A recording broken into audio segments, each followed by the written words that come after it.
kali dalam bincang-bincang pastoral dengan tema UMK Berkarya, Ekonomi Bangkit. Sekian lama dampak pandemi semakin terasa. Tak dipungkiri, begitu banyak anak muda kehilangan pekerjaan. Mimpi dan cita-cita serta karyanya direnggut dan dirampas pandemi yang tak berkesudahan ini. Keadaan inilah yang memberikan dorongan upaya agar orang muda dapat menangkap peluang, berinovasi serta kreatif, dan menjadi wirausahawan muda. Malam ini telah hadir bersama saya kedua narasumber, Ibu Ketua dan Ibu Wakil Ketua Dekranasda Mabar. Dan juga ada Ibu Ketua Akunitas Mabar, Ibu Kendi. Selamat malam. Selamat malam. Ibu Ketua, Ibu Wakil, selamat malam. Selamat malam. Terima kasih sudah bergabung bersama kami malam ini. Sangat luar biasa. Ibu berkesempatan untuk berbagi motivasi dan semangat bagi sahabat muda Lambu Online.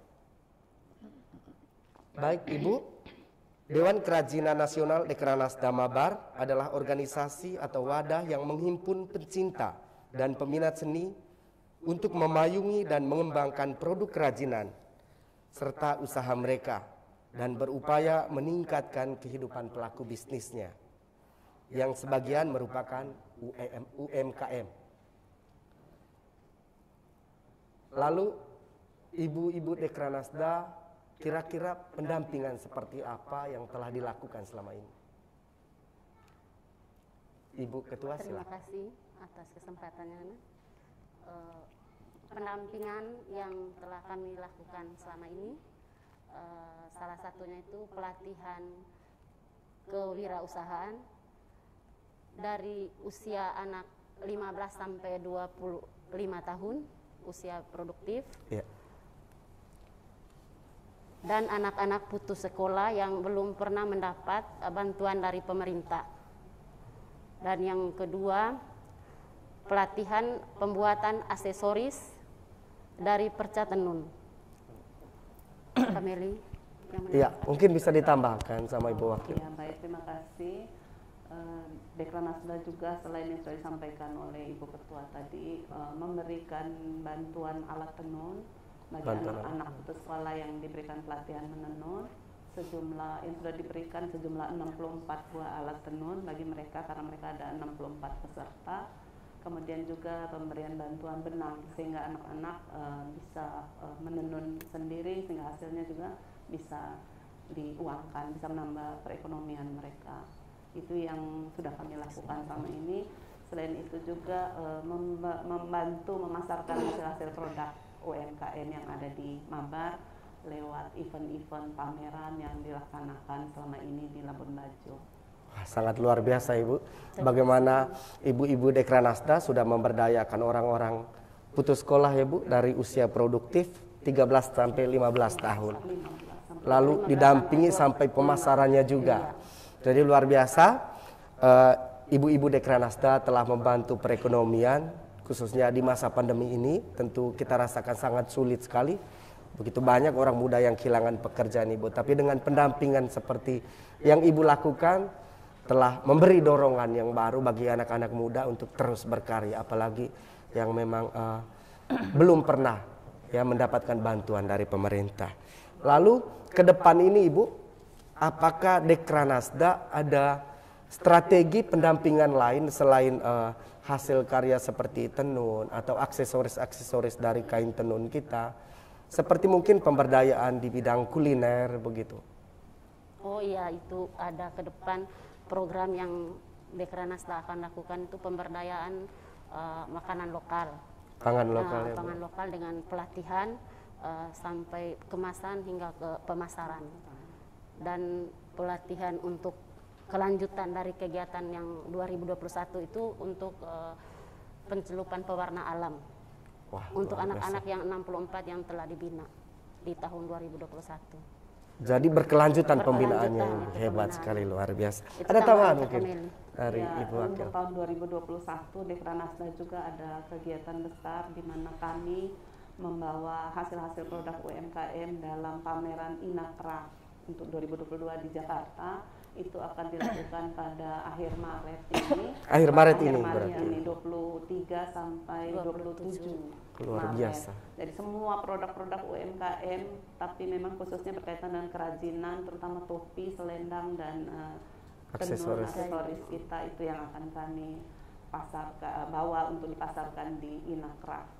Semoga saja tidak berhalangan karena pandemi, betul Ibu. Ya, itu doa kita bersama, semoga nantinya tidak dihalangi oleh pandemi lagi. Kalau sekarang Omikron, nanti mungkin ada Papakron lagi ke depan ini. Tapi memang luar biasa Ibu ya, bagaimana Ibu mendampingi hingga itu nanti pesertanya juga diajak ke Jakarta Bu, atau bagaimana ini? Tidak diajak, hanya satu pelatih saja. Oh, satu mentornya, lalu produknya mereka dibawa. Produknya yang dibawa. Dan hasil dari penjualan di Jakarta nantinya akan diberikan. Wah, luar biasa pendampingan ini. Hebat Ibu. Lalu kemudian Ibu,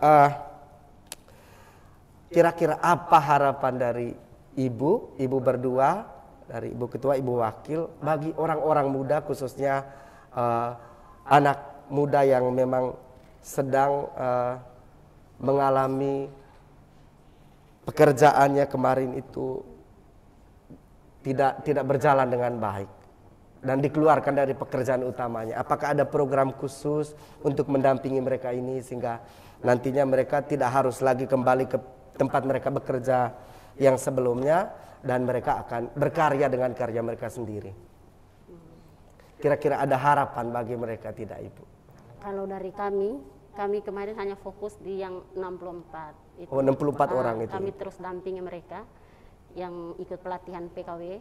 Betul. Hingga menjadi wirausaha yang mandiri. Karena selama ini, karena beberapa bulan ini kita yang mensupport benang toh. Wow, setelah mereka mandiri, bisa mereka dari penjualan itu untuk mereka sendiri, tidak berbagi dengan Dekra lagi. Oh, begitu. Lalu bagaimana proses pendampingannya Ibu? Apakah mereka berkunjung ke sana, melihat keseharian mereka seperti apa dalam produksi kain tenun seperti itu? Sehari-hari kita tidak ke tempat.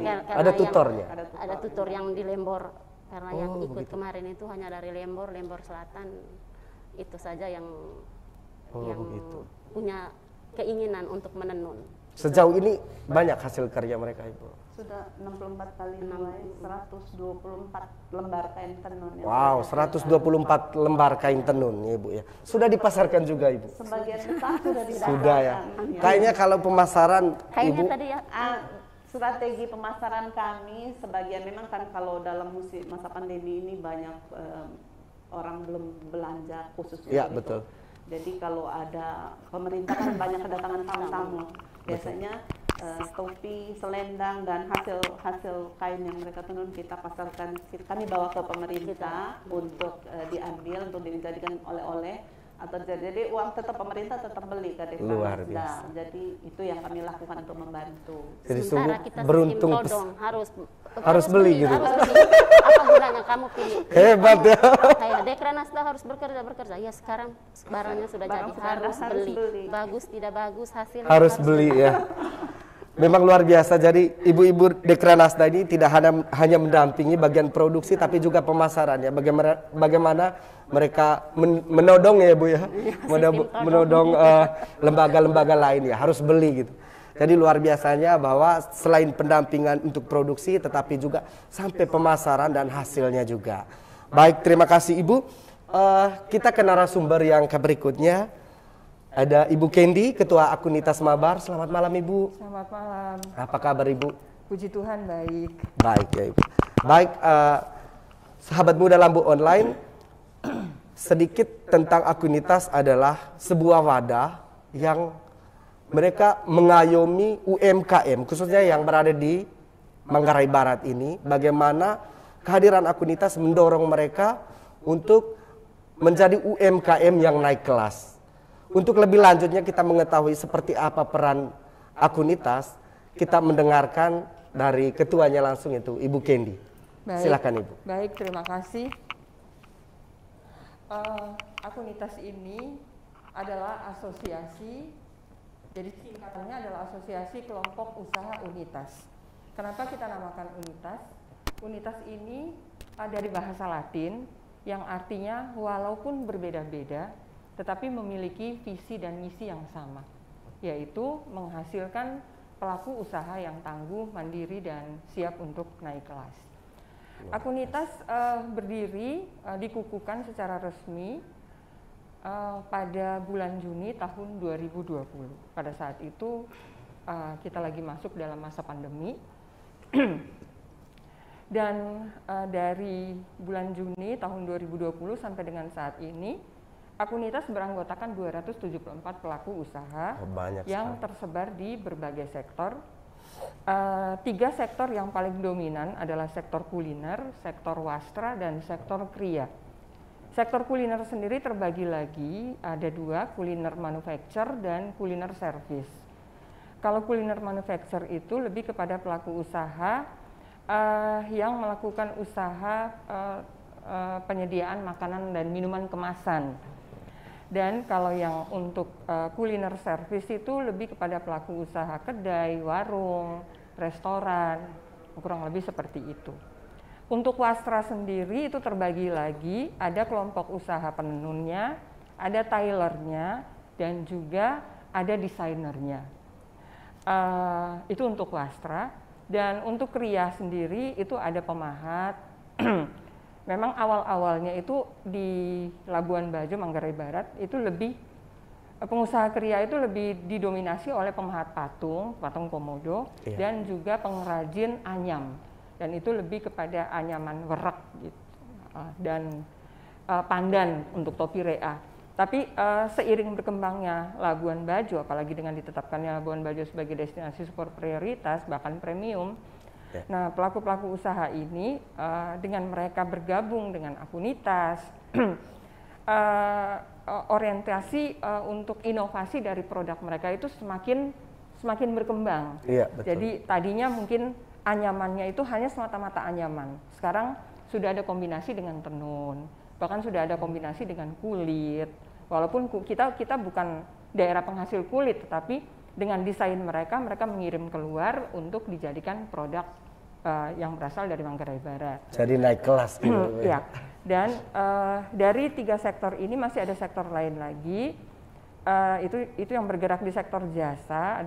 Ada penyedia jasa transportasi darat dan laut. Itu ada beberapa, tidak semua juga, karena memang ada asosiasi juga untuk transportasi. Tapi mereka juga masuk ke Akunitas. Jadi di dalam Akunitas ini ada juga asosiasi lain? Oh tidak, tidak ada. Tapi anggota yang tergabung di dalam Akunitas, mereka juga tergabung di dalam asosiasi lain.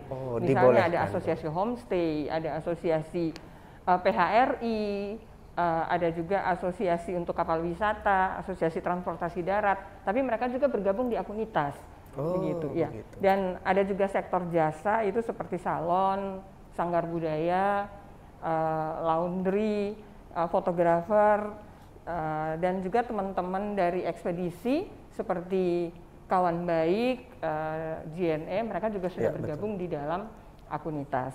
Lalu apakah Akunitas ini, Bu, mendampingi juga atau memberikan kemudahan seperti pendampingan soal permodalan atau apa? Oke, baik. Begitu, saya tahu betul bahwa Akunitas punya jaringan yang sangat luas, bagaimana bermitra dengan pemerintah daerah, pemerintah provinsi, pemerintah pusat, bahkan BUMN juga sudah bermitra. Seperti apa, Bu?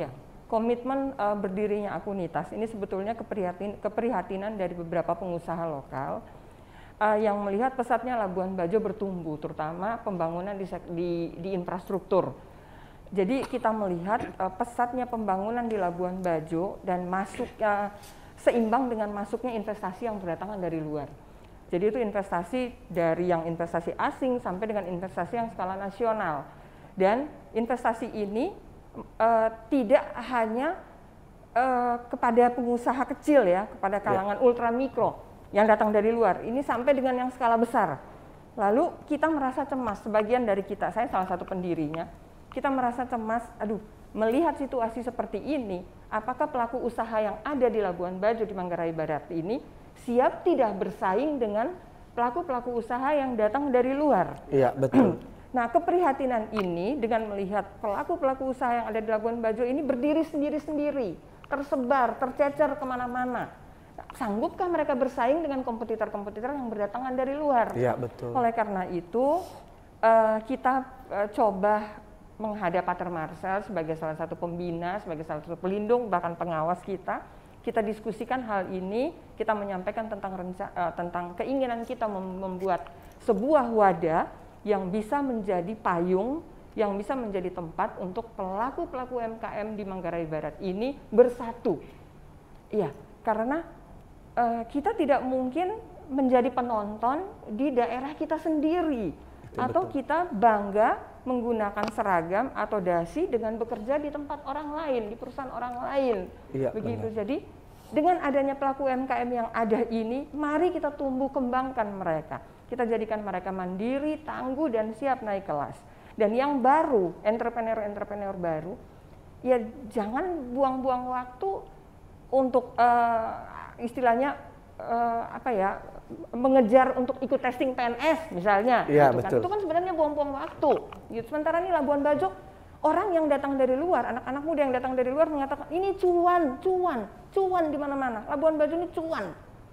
Sekarang tergantung Pak mantan Bupati Manggarai Barat, Pak Gusti Dula, waktu pertemuan dengan kami pelaku UMKM mengatakan bahwa di atas kepala kita ini berterbangan uang itu terbang di mana-mana.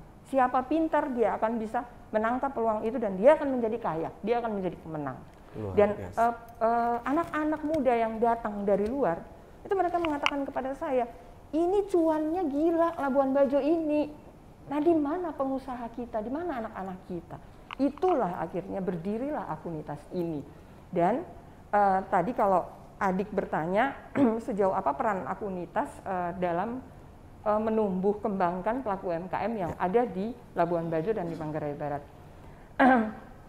Kami tidak bisa sendiri, kami asosiasi non-profit ya, kami tidak punya uang, tetapi kami memiliki program berkolaborasi dengan pemerintah, baik dari pemerintah pusat sampai dengan pemerintah daerah, berkolaborasi dengan BUMN, berkolaborasi dengan perusahaan-perusahaan daerah, bank daerah misalnya, berkolaborasi dengan perusahaan-perusahaan swasta, Unilever, Sampurna, Astra, seperti itu yang tujuannya adalah memperoleh program pendampingan atau mitra binaan. Mereka kan punya CSR, jadi CSR mereka itu kita tangkap peluang untuk membawa pelaku-pelaku UMKM kita ini menjadi mitra binaan dari mereka. Jadi proses pendampingannya Akunitas juga bermitra dengan harus itu tujuan, jaringan luar. Itu tujuan akhirnya. Karena dengan menjadi mitra binaan, pendampingan dan pengembangan itu akan lebih terarah dan fokus begitu.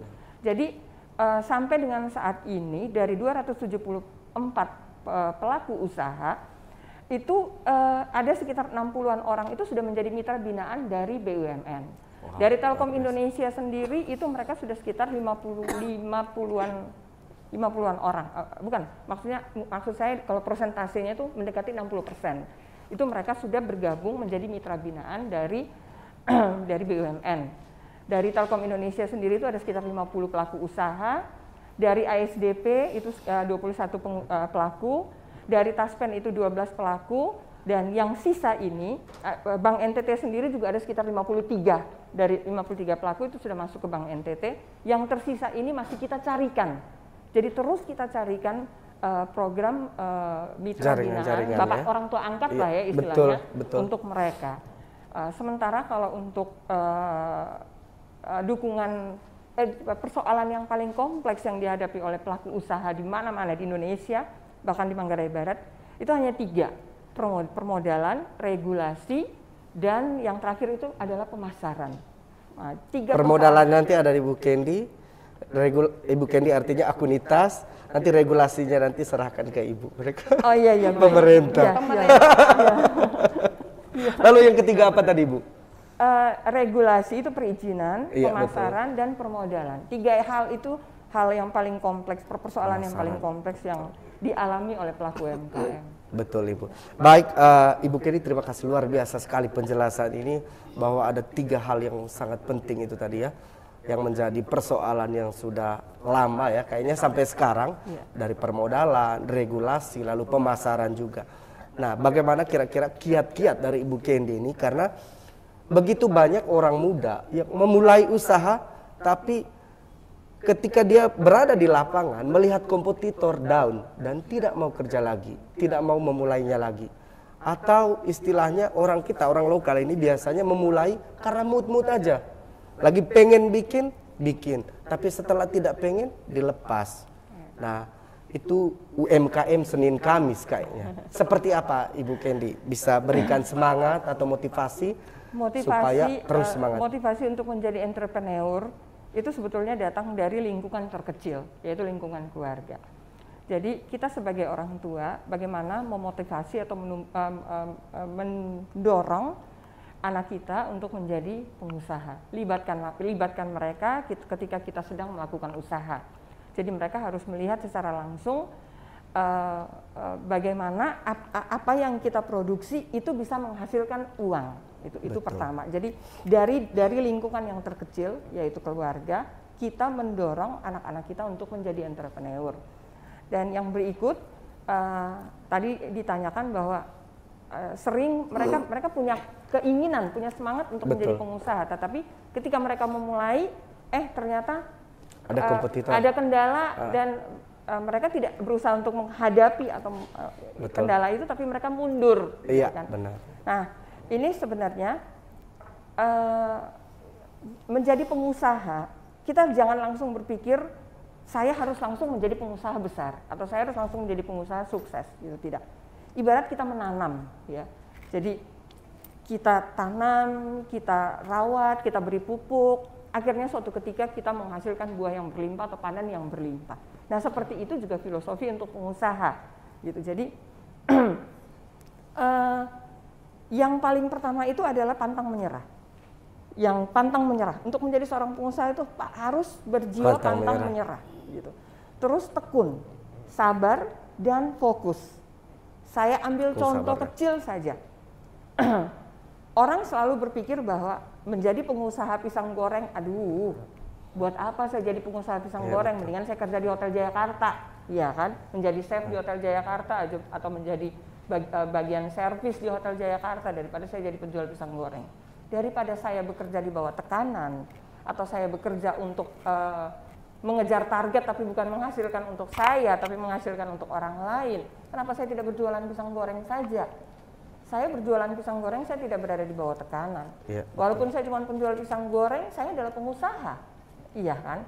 Nah, dari seorang penjual pisang goreng yang tadinya mungkin kemasannya hanya tas kresek, tapi ketika dia fokus, ketika dia betul-betul mempertahankan hygiene-nya, kualitasnya, dari yang tadinya rasa original, tiba-tiba sudah berkembang. Dia punya rasa coklat, punya rasa keju, punya rasa kacang, varian-variannya semakin bertambah. Ya kan? Dari yang dia tidak punya brand, karena dia sudah semakin dikenal, dia langsung berpikir, oh mungkin saya harus punya brand. Nama pisang goreng saya, pisang goreng Mama Ana, misalnya seperti itu, gitu kan? Pisang goreng Mama Ana ini karena dia begitu tekun, dia fokus, dia mempertahankan kualitas, jadi terkenal di mana-mana. Bukan hanya di Labuan Bajo, Satu Manggarai Raya misalnya seperti betul, itu. Ibu Candy. Tiba-tiba tamu-tamu yang datang, ini dari mulut ke mulut. Pisang goreng Mama Ana tuh enak sekali. Dan ya itu tadi karena dia fokus, ya kan? Ya ternyata dia bisa menghasilkan, dia bisa jadi pengusaha. Dan yang tadinya dia hanya penjual pisang goreng, dia coba-coba produksi banana cake misalnya, atau aneka snack dari pisang misalnya, dan ternyata semakin besar gitu kan.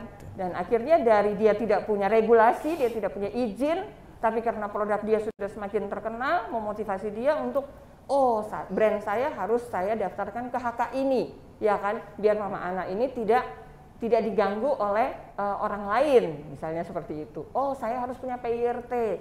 Saya harus naik lagi, Labuan Bajo ini destinasi pariwisata. Saya harus punya sertifikasi halal. Nah, kurang lebih seperti itu. Tapi karena dia dalam ketiadaan, misalnya mungkin dia tidak punya dana atau apa, tapi dia bergabung dengan Dekranasda misalnya atau dengan Akunitas misalnya. Nah, karena semangat dia menjadi seorang pengusaha dan sudah terlihat, tidak akan menutup kemungkinan pemerintah melalui Dekranasda atau BUMN melalui Akunitas membantu dia memberikan sertifikasi gratis untuk semua kebutuhan dia. Yang tadinya dia kemasan cuma tas kresek, jadinya dia dapat kemasan yang bagus, yang premium. Betul, Ibu Kendi, terima kasih banyak, luar biasa penjelasan dari Ibu Kendi, memberi semangat anak-anak muda yang sedang memulai usahanya. Untung tadi contohnya bukan ke rujak buahnya toko Raja Buah loh. Jadi contohnya ke pisang goreng. Kesempatan iklan. Pemilik rujak buah ini. Pemilik Raja Buah. Ibu ngomong sama penjual rujak loh. Baik, bagian terakhir ini adalah closing statement. Kita mulai dari Ibu Wakil Ketua.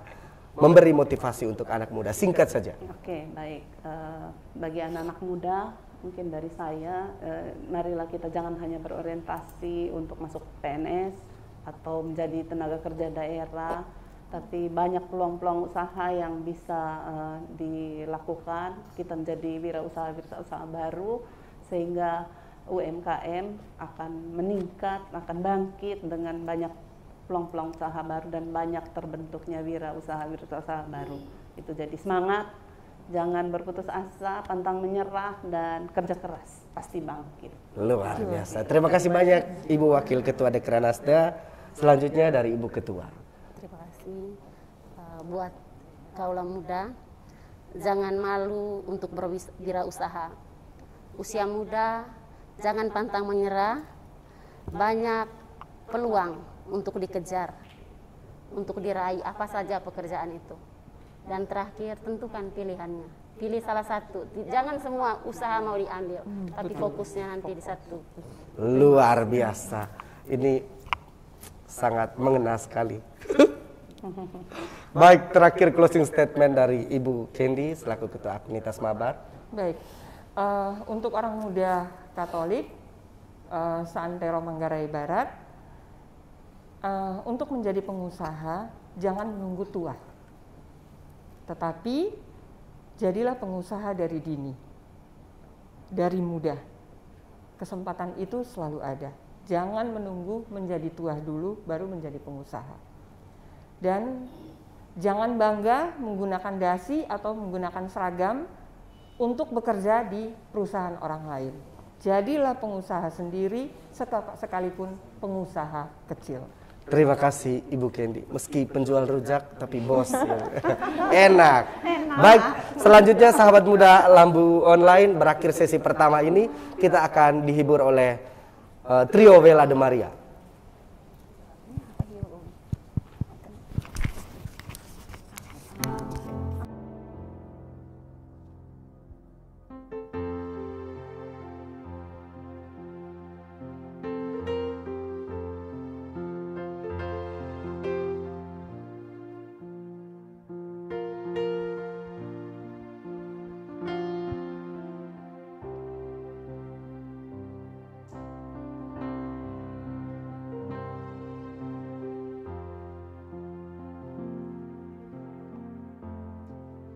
Damang tenang oleh lawai, tenang kita di adia, onemo seri tehoga, dojo pelagu kose, lanar carang aku susah, kaliwa karone ngampang.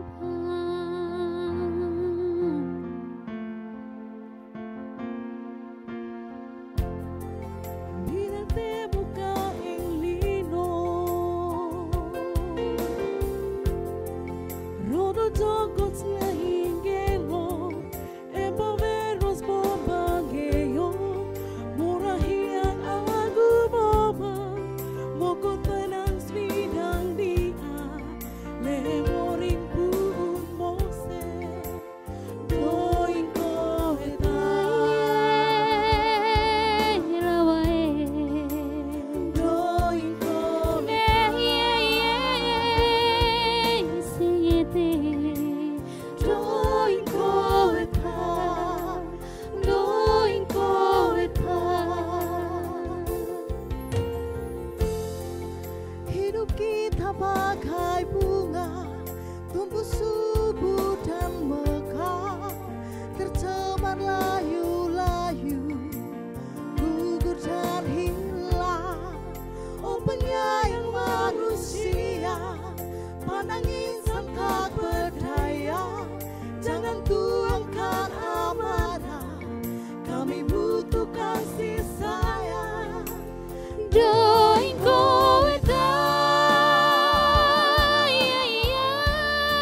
Sambutlah mentari pagi dengan penuh rasa syukur, bernyanyilah burung-burung menghiasi alam ini, alam yang indah ini milik yang ilahi. Mari kawan-kawan, jangan menodai. Sambutlah mentari pagi dengan penuh rasa syukur, bernyanyilah burung-burung menghiasi alam ini. Neka pokapua, neka tapasata, neka pokapua, neka tapasata, neka pokapua,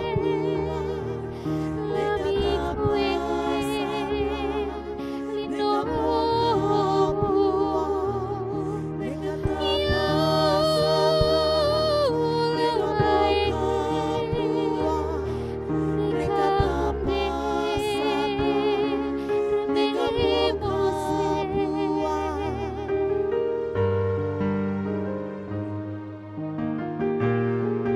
neka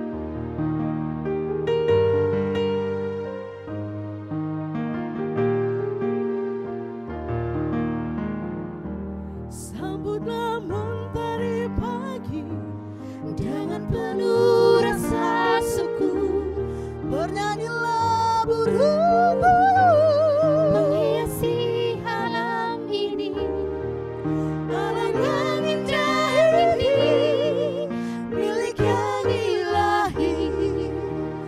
Mari kawan-kawan, jangan menodai.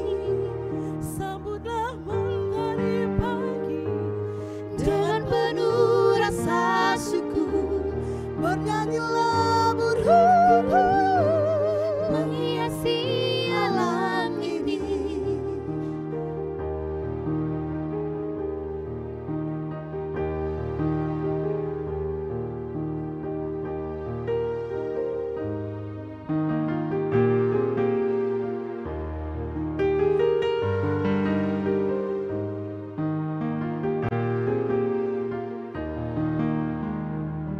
Sambutlah mentari pagi dengan penuh rasa syukur, bernyanyilah burung-burung menghiasi alam ini, alam yang indah ini milik yang ilahi. Mari kawan-kawan, jangan menodai. Sambutlah mentari pagi dengan penuh rasa syukur, bernyanyilah burung-burung menghiasi alam ini. Tapasata, neka pokapua, neka tapasata, neka pokapua, neka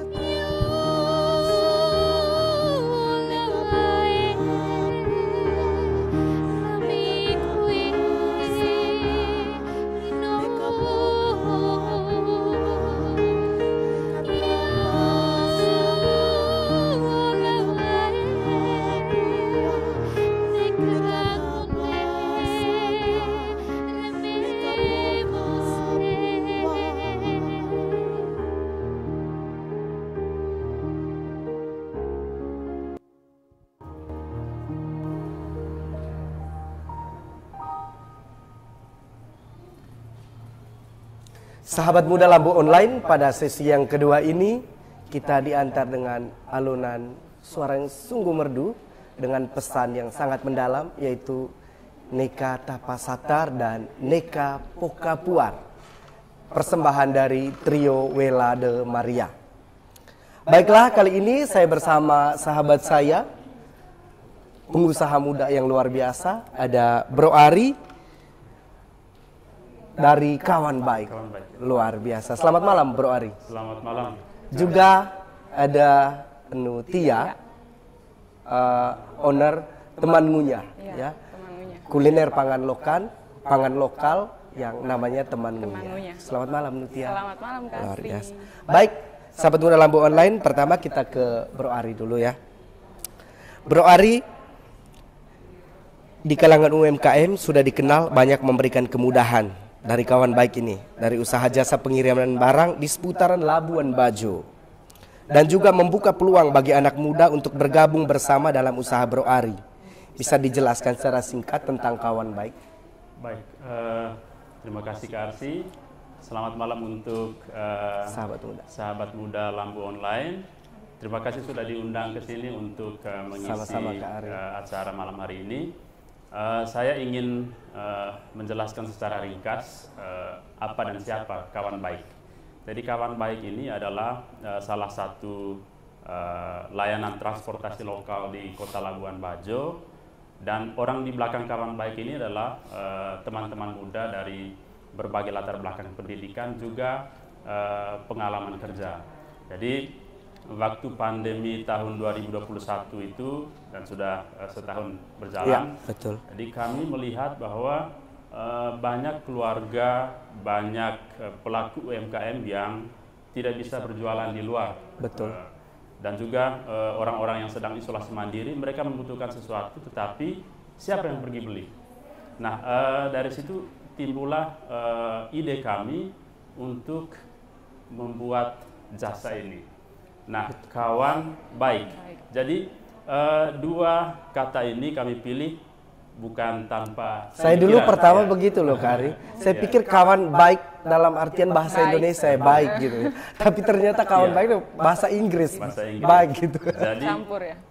Kawan itu adalah rekan kita yang bisa membantu kita untuk, kalau saya membutuhkan sesuatu dan tidak bisa saya lakukan sendiri, saya butuh kawan. Iya, betul. Nah, kawan di masa modern ini kami kombinasi dengan baik. Baik itu bicycle, juga kadang-kadang kami asosiasikan dengan motorbike. Jadi dengan menggunakan moda transportasi ini, apa yang dibutuhkan oleh orang yang sedang isolasi mandiri, kemudian apa yang dibutuhkan oleh UMKM untuk delivery produknya ke pelanggan, kami bisa. Berarti awalnya itu memang sejak masa pandemi ini ya? Sejak masa pandemi. Jadi saya memang sebelum pandemi saya bekerja sebagai tour guide, tetapi saat pandemi ini saya bisa buat apa ini untuk berarti Anda termasuk orang yang menangkap peluang di masa yang sulit ini. Ini. Ibu Kedi bilang tadi, banyak uang yang terbang dari atas terbangan ya, betul. Jadi kalau kita tidak punya ide, tidak punya sesuatu yang kita buat untuk menangkap uang ini, terbangnya ke tempat lain. Iya, betul. Kita yang orang muda ini mesti berpikir selangkah lebih maju dari yang lain. Betul. Juga ditangkap oleh orang-orang yang datang dari luar, yang mereka tahu bahwa di sini itu uang berterbangan, jadi mereka datang dan ditangkap. Sangat disayangkan. Tetapi Bro Ari ini luar biasa bagaimana dia menangkap peluang dengan pressing pandemi yang begitu kuat waktu itu, tetapi sampai berpikir begitu.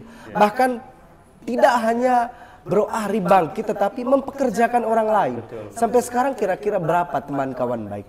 Jadi kami di Kawan Baik itu ada dua klasifikasi. Jadi ada yang admin, ada yang driver.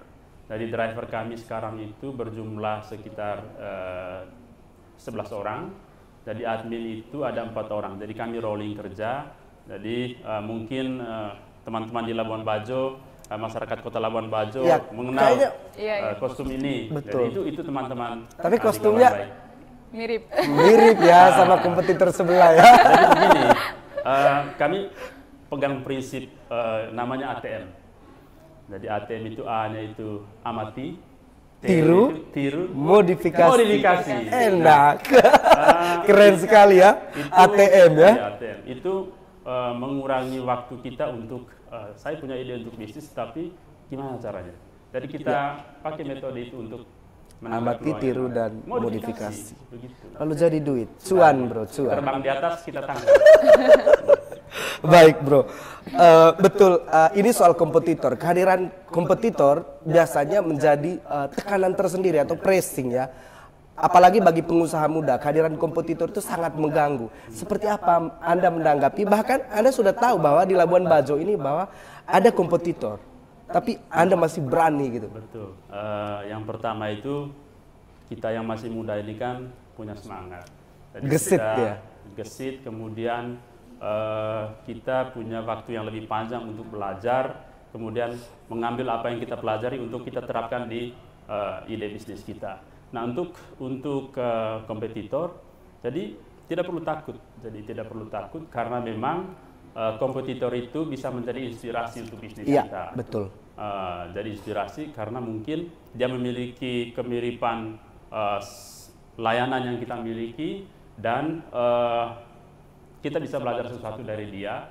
Ketika dia tidak bisa mengadaptasi itu untuk kondisi Labuan Bajo, kita orang Labuan Bajo sendiri yang menangkap itu dan kita bisa jadikan itu sebagai peluang kita untuk belajar dan memperluas pasar. Gitu. Jadi ada dua hal ya. Kompetitor itu pressing untuk membuat kita semakin naik atau semakin kuat, atau kehadiran kompetitor membuat kita tambah down. Maka pilih yang pertama kayaknya ya. Jadi kehadiran kompetitor harus mendorong kita untuk lebih naik kelas lagi. Luar biasa Bro Ari. Mungkin bisa disampaikan metode kita kalau pesan itu seperti apa sih di Kawan Baik itu? Oke. Ini kesempatan untuk kesempatan baik, sekalian promosi juga. Jadi teman-teman muda di Labuan Bajo, jadikan Kawan Baik ini sebagai rekan atau anggota keluarga. Ketika membutuhkan sesuatu, misalnya belanja di pasar untuk ibu-ibu atau bapak-bapak yang kekurangan waktu, kontak Kawan Baik, ada WhatsApp-nya, tinggal list saja kebutuhannya. Ya. Ini yang saya mau belanjakan, kirim ke admin Kawan Baik dan nanti driver Kawan Baik yang akan membelanjakan semua, lalu kemudian akan diantar ke rumah. Itu untuk yang membutuhkan belanja dan lain-lain. Kemudian untuk teman-teman yang memiliki usaha, kami sangat membutuhkan itu karena kami juga banyak ditanya apa rekomendasi untuk makan, untuk betul.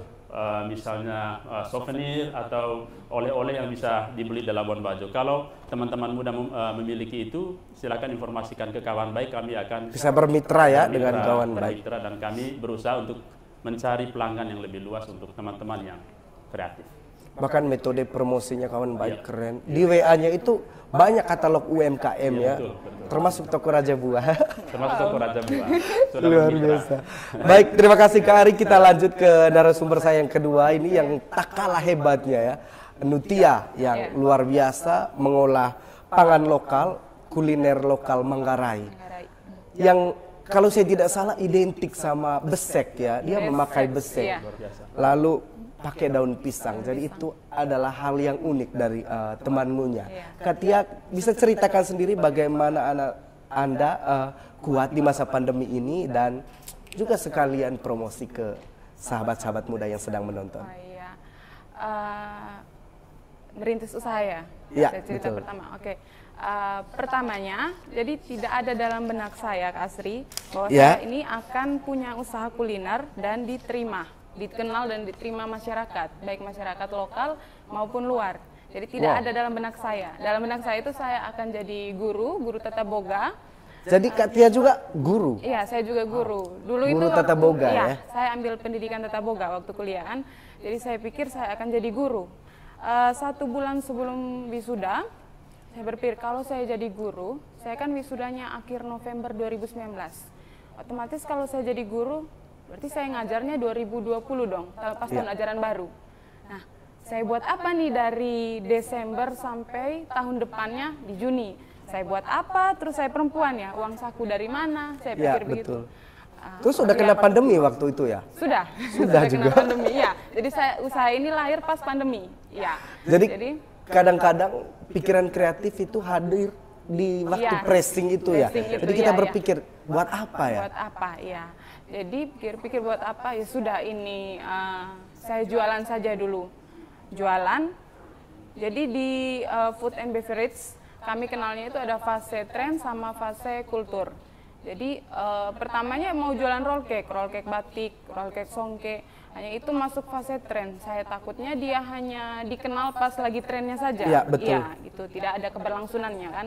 Betul. Jadi ya sudah saya cari aman saja. Saya ambil fase kultur. Tapi unik nanti dibuat lagi ya. Iya. Roll cake, bagaimana membayangkan roll cake dari songke gitu sudah ya. pernah lihat? Okay. belum pernah lihat sih. Coba nanti deh. Instagram teman Ngunya ada di situ juga. Jadi saya pikir ya sudah saya pakai fase kultur saja. Ada nuansa budayanya di dalam. Jadi saya pakai masakan khas daerah kita. Betul. Iya, saya pakai masakan khas daerah kita. Tapi saya pikir-pikir ini bagaimana nih caranya supaya dia lebih unik dari yang sudah ada sebelumnya. Kan kita sudah ada nih sebelumnya masakan daerah kan. Ya, sudah betul. ada orang sudah kenal lomak, orang sudah kenal nasi kabo, orang sudah kenal semua. Ya sebenarnya Kak Tia itu termasuk berani loh. Yang bergerak di bagian kuliner itu, khususnya pangan lokal, itu udah banyak sekali. Tapi ada berani sekali membuat sesuatu yang berbeda dari kuliner yang sudah ada di Manggarai. Ya harus berani inovasi kali. Nah, puji Tuhan lancarkan semuanya. Besoknya saya main ke kampus. Sampai di kampus dosen ini minta bantuan, tolong buang ini kemasan makan siang ya kan. Nah, kemasannya itu dari besek. Dan saya baru lihat itu, ini ada besek. Di kampus mana itu waktu di kampus PGRI Adibuana Surabaya. Oh, di Surabaya. Surabaya. Jadi taunya kemasan besek itu waktu di Surabaya. Di Surabaya, iya. Waktu di Surabaya. Unik nih, saya buang daun pisangnya saja, saya bawa pulang ke kos beseknya. Sampai di kos saya searching, cari-cari. Oh, ternyata ada besek dan murah kalau beli di sana, sekitar 500 satu pasang. Ada yang 1.000 satu pasang. 500 rupiah? Iya, satu pasang. Saya beli 2.000 pasang. Dan itu hari sudah ada kapal cepat Labuan Bajo Surabaya. Saya langsung masuk saku sopir ekspedisi, angkut beseknya. Kan baru pertama kali itu juga besek ada di sini. Iya. Iya, saya rasa kuliner pertama yang menggunakan besek itu adalah teman Ngunya. Teman Ngunya, ya. Artinya mungkin di Manggarai sudah ada besek tapi namanya bukan besek ya. Mungkin orang tidak tahu penggek atau kalau di tempat kami ada lide gitu ya. Iya. Tapi unik loh. Dan kemungkinan juga kalau ada orang Manggarai yang memang bergerak di bagian karya seni, mungkin bisa loh produksi besek, sehingga bisa kerjasama, kolaborasi. Sejauh ini pernah ditawarkan sama orang-orang Manggarai? Pernah, belum ditawarkan, tapi pernah latih salah satu anak murid, dia buat tapi daun di awal. Ini luka semua tangan, mungkin karena belum ada mesin ya kan, masih pakai manual asa-asa bambunya. Iya. Nah ini peluang sebenarnya, Anda menciptakan peluang bagi kawan-kawan muda di Manggarai ini. Jadi kalau bisa coba bisa searching ya di internet cara membuat besek ini ya, begitu. Karena segala sesuatunya biasanya awalnya dari tutorial YouTube. Ya. Anda luar biasa Kak Tia. Baik, di bagian terakhir ini kita alangkah baiknya memberi semangat bagi teman-teman kita, sahabat muda dimanapun berada. Jadi sebagai closing statement, saya beri waktu untuk Kakak Ari untuk memberikan semangat dan motivasi bagi anak muda yang sedang menonton live ini ataupun nanti pada saat offline. Baik, untuk teman-teman muda di Labuan Bajo, salah satu syarat kita untuk menjadi orang yang lebih maju itu kita harus bergaul dengan orang-orang yang memiliki pikiran positif. Jadi pergunakan waktu teman-teman semua untuk bergaul dengan orang-orang yang punya pemikiran positif sehingga begitu teman-teman memiliki ide untuk melakukan sesuatu direspon sangat positif oleh teman-teman lain. Jangan sampai kita terjangkit penyakit. Ada penyakit loh orang Indonesia. Itu susah melihat orang lain senang melihat orang lain susah. Itu sudah bagus. Jadi, kesannya keren banget. Kalau kita perbanyak waktu bergabung dengan teman-teman yang positif, punya inspirasi, kita suatu saat akan maju. Betul, karena sesungguhnya juga tambahnya ya, sebenarnya closing statement nggak boleh ditambah. Tapi artinya pengaruh lingkungan itu sangat besar ya. Baik, closing statement yang kedua dari Kak Tia, beri semangat untuk anak muda. Oke, buat anak muda, tetap fokus pada hobi atau passionnya dan bertumbuhlah. Usahakan jadilah master pada hobi itu. Terus hubungkan hobi Anda dengan sesuatu yang bermanfaat, entah itu bagi Anda ataupun bagi orang lain. Dari situ kita bisa dapat peluang. Jika sudah dapat peluang, jangan berasumsi untuk maju. Luar biasa. Jadi jadi master untuk hobi ya, untuk hobinya. Dari situ pasti akan dapat Jangan peluang. hangat-hangat tai ayam, enak. Baiklah sahabat muda Lambu Online, terima kasih untuk kebersamaan kita malam ini. Kita berada di bagian akhir dari sesi yang kedua ini. Terima kasih kepada narasumber saya, Bro Ari, juga Nutia. Terima kasih banyak. Anda sudah membagi semangat untuk teman-teman yang berada di rumah. Harapannya sahabat-sahabat muda seperti yang disampaikan oleh Ibu Ketua dan Wakil Ketua Dekranasda, begitu juga Ibu Kendi selaku Ketua Akunitas, bahwa kita senantiasa harus berpikir maju. Jangan berjuang dan berpikir lagi untuk menjadi pegawai. Jangan bangga dengan dasi, jangan bangga dengan pakaian seragam. Sekecil-kecilnya usaha kita, kita adalah bos. Jadi seperti saya ini Kak Ari, meski penjual rujak, bos. Begitu Kak Tia juga, mesti penjual pangan lokal, bos juga. Kak Ari, kawan baik. Ini bukan bos lagi, merendah. Udah bos, terus mempekerjakan orang lain. Baik, di bagian akhir terima kasih banyak untuk semua yang bergabung, untuk narasumber yang di sesi 1 maupun di sesi yang kedua. Terima kasih sudah berbagi, dan di bagian akhir kita akan menikmati hiburan dari trio Wela de Maria.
Bukan karena kuat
Sahabat Muda Lampu Online, perjumpaan kita pada sesi ini. Terima kasih banyak sudah bergabung bersama kami. Nantikan acara kami selanjutnya bersama trio Wela de Maria dan juga organis kami yang luar biasa. Ada Kakak Willy dan teman-teman saya yang luar biasa dari Kawan Baik, Nutia dari Teman Ngunyah, dan juga Ibu Candy dari Akunitas Mabar. Dan Ibu yang luar biasa, Ibu Ketua Dekranasda Mabar, yang sudah memberikan kesempatan untuk kita pada malam ini untuk berada di tempat yang luar biasa ini, dan juga untuk Ibu Wakil Ketua yang tadi sudah izin karena beliau ada keperluan lain. Dan juga kami memohon maaf atas keterlambatan dari acara live ini karena persoalan jaringan yang tidak stabil, dan kami menyampaikan permohonan maaf apabila ada salah kata selama acara ini berlangsung. Kita akan berjumpa di lain waktu. Saya Arsy pamit dan sampai bertemu kembali. Sukses selalu, Poliki. Terima kasih. Tadi malam nanti Bapak Dewi. Oh, foto bersama dulu, foto bersama ya.